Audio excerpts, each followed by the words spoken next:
Welcome, Dr. Dan Gottlieb, FamilyAffaires.com contributor. Dan, today what I'd like to discuss for our audience is caregiving.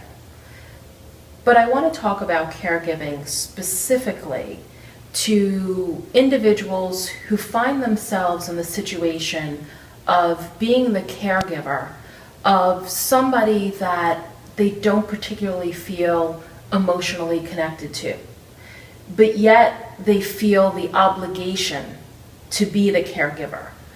Case in point, I'll use a daughter who's never had a very close relationship with her mother, now finds herself in a situation where the mom is getting old and she does need some caregiving. And now the daughter is placed in a situation of being the caregiver, but truly doing it out of obligation. Are there any tips or points that you could give our listeners to help them deal with this type of situation if they find themselves in it? Yeah, first I'm going to challenge your question. Okay. You use the word not connected. If we grow up with a family member who is judgmental or unloving or never loved us properly or didn't give us approval or maybe even abused us, beat us, whatever they did, we are powerfully connected to that person. There is no disconnect. Okay. It's easy to care for someone you're disconnected from. So it is that powerful connection that makes us ambivalent or resentful or exhausted at the prospect of caring for, quote, that person. Okay. All right. So I'm going to back up. I don't know how to talk without telling stories. Stories are the best way to communicate because we can all relate in one way or another. I treated a woman years ago. She was about 50. Her father, when they were young, abused her sister sexually. She didn't bear witness, but she knew it. She didn't do anything about it because she was scared. Because father threatened her if she did. Sister committed suicide. All of this got embedded in my patient's very being. And she was rageful and frightened of her father. Fast forward 35 years, now she's 50, he's 80, and he needs help. He's deteriorating. Dying, actually, now that I recall. She still has these feelings. Understandable. We talk about it in therapy. We work it through.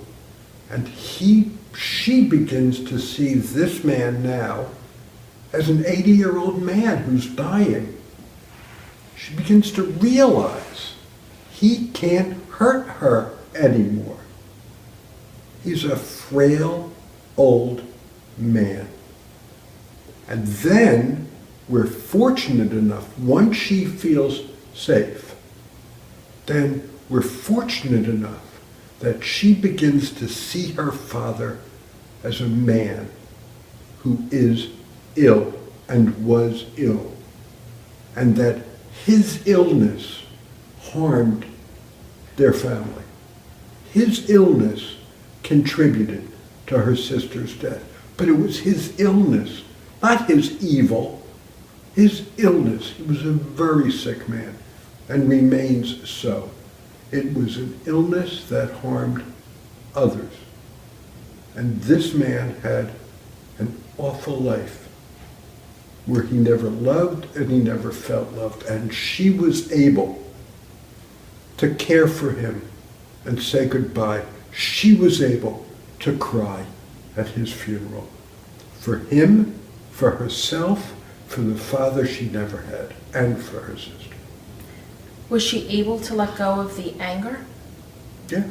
that she felt? So it was letting go of that emotion and realizing what it was that made him do these horrendous things, his illness, his mental illness, in a place where then she could find compassion. Right.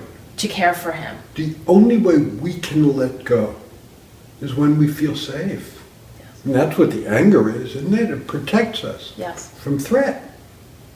When she felt safe, she was able to soften and open because she knew she couldn't get hurt. She knew. She didn't just know in her prefrontal cortex, her limbic system, the seat of emotions. She knew he couldn't hurt her anymore. I mean, how many of us know logically that the aging parent can't hurt us and it doesn't affect our somatic or visceral reaction to them? But when our complete brain knows. I learned this from my own accident. Really? I mean, I knew right after my accident I was a quadriplegic. It took my brain 2 years to catch up.